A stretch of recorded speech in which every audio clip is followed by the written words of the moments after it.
ಟಿವಿ7 ಕನ್ನಡಕ್ಕೆ ಸ್ವಾಗತ. ಹಾವು ಕಚ್ಚಿ 29 ವರ್ಷದ ಮಹಿಳೆ ಸಾವು. ಅಡಿಕೆ ತೋಟದಲ್ಲಿ ಕಳೆ ನಿವಾರಣೆ ಕೆಲಸ ಮಾಡುತ್ತಿದ್ದ ವೇಳೆ ಹಾವು ಕಚ್ಚಿದ ಪರಿಣಾಮ 29 ವರ್ಷದ ಮಹಿಳೆಯೊಬ್ಬರು ಮೃತಪಟ್ಟಿರುವ ಘಟನೆ ನಾಯಕನಹಟ್ಟಿ ಹೋಬಳಿಯ ಮಲ್ಲೂರಹಳ್ಳಿ ಸಮೀಪದ ಮ್ಯಾಸರಹಟ್ಟಿಯಲ್ಲಿ ನಡೆದಿದೆ. ಮೃತರನ್ನು ಮ್ಯಾಸರಹಟ್ಟಿ ಗ್ರಾಮದ ಶಿಲ್ಪಾ 29 ಎಂದು ಗುರುತಿಸಲಾಗಿದೆ.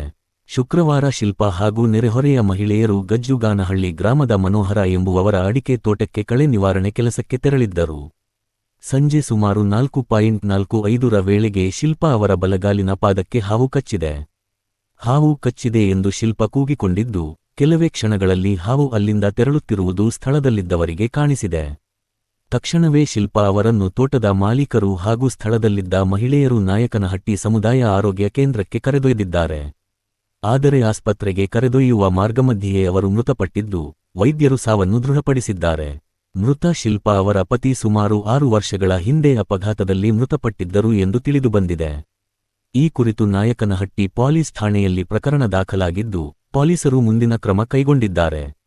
ಮೌನೇಶ ಆಚಾರ್, ಟಿವಿ7 ಕನ್ನಡ, ಚಳ್ಳಕೆರೆ.